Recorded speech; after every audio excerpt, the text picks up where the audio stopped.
For men adrift at sea, the two vital problems are keeping alive and attracting attention. On the ocean, a life raft is not a very conspicuous object, even from a distance of only a few miles. All too frequently, the survivors of sea disasters have reported the tragic experience of planes or ships that passed without seeing them. For this reason, our armed services and the merchant marine have gathered together, tested, and adapted a wide variety of devices for attracting attention at sea. Here is one of the simplest, and at the same time, one of the most effective: a small glass hand mirror. Every schoolboy knows that a flashing mirror can attract notice over considerable distances. Flashes from the sun in a mirror this size, 4 inches by 5, have the same brilliance in daylight as a 20 million candle power searchlight. Some modern life raft equipment has already included metal mirrors. But metal, though unbreakable, is subject to corrosion and won't take as high a polish as glass. Notice how images are distorted. Such reflections can't be sent very far. It means that the surface isn't flat enough. The metal itself is too flexible. On the other hand, this single sheet of tempered plate glass, with its brilliant polish and superior reflective coating, its inflexible, almost perfect plane surface, its greater resistance to weathering and corrosion by salt spray, is sturdy too, and not easily broken. When you flash an ordinary mirror on something nearby, you can see where the spot of light lands. But at a distance, you can't be sure what you're hitting.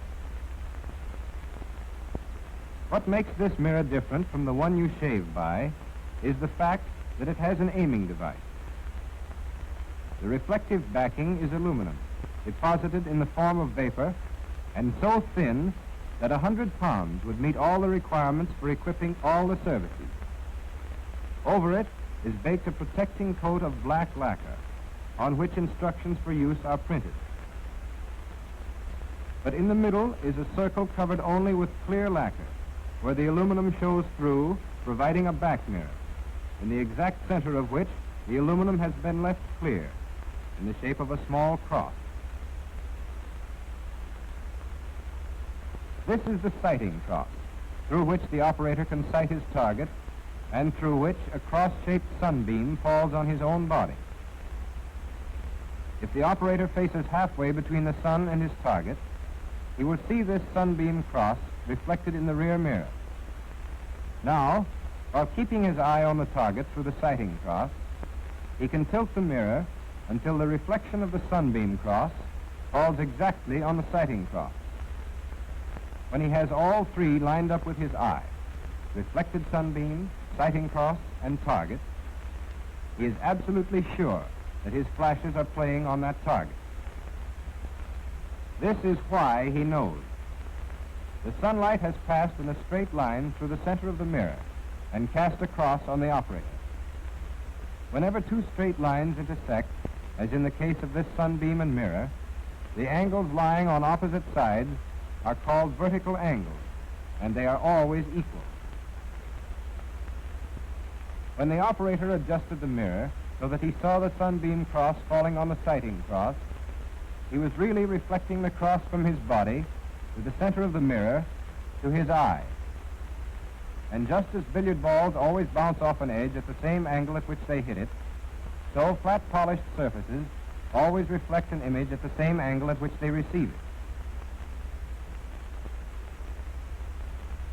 We now have three equal angles.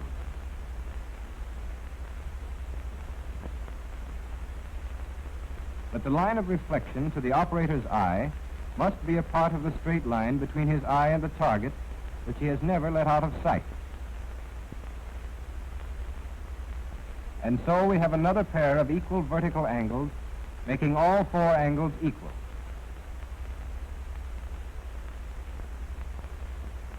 In other words, the angle at which the sun hits the mirror is equal to the angle between the mirror and the target. The operator, therefore, knows that the mirror is flashing a signal directly on the target. Rubber lifeboats are provided with 2 of these hand mirrors. They may be found in a side pocket, boxed together and sealed in waxed paper. The mirrors are small enough to fit into the pockets of exposure suits and life jackets. They should be made secure at once by passing the lanyard around the neck or through a buttonhole. The cleaner the mirror, the brighter the flash. Avoid scratching the surface. If it is crusted with dried salt, dip it in water and polish by wiping dry. Now, if there is a vessel or plane in view, hold the mirror by the edge about 3 inches from the eye and sight the target through the central cross. If you practice holding the mirror with one hand so that the sunbeam falls on it, the other hand will be free for other uses in a rocking boat. Don't forget that the speed of airplanes may take them out of sight in a few moments, so it is worthwhile to practice quick aiming and steady sighting on a fast-moving target. This is possible even for a man in a life jacket being tossed about in a rough sea.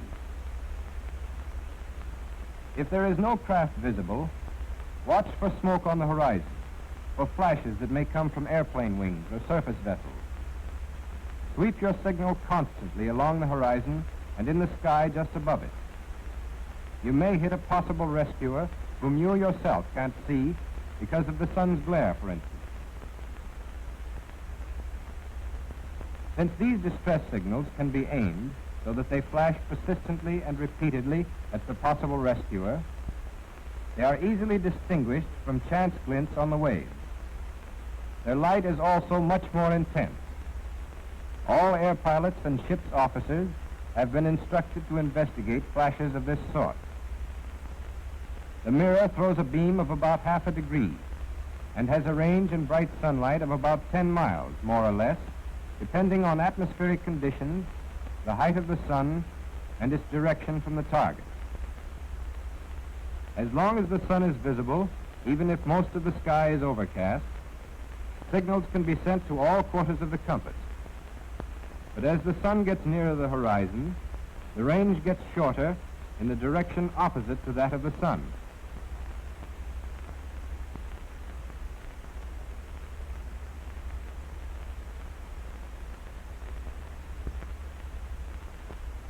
Under good conditions, the signals can be recognized as signals, even by chance observers, anywhere within an area of about 300 square miles. Of course, even greater ranges are possible with larger mirrors. This 8x10 glass is standard for use on larger rafts and small boats. It is made of 2 sheets of glass, and the rear mirror covers the whole back. It is operated on exactly the same principle as the smaller glass. Its range is half again as long, and its signals, being 4 times as brilliant, are effective over a greatly enlarged area. With these simple mirrors, requiring no accessories and only a little conscientious practice, men lost on land or ice, as well as men adrift at sea, have been given a signal light that works by day, whenever the sun is visible. A signal over which they have complete control. The signaling mirror multiplies their chances of being rescued.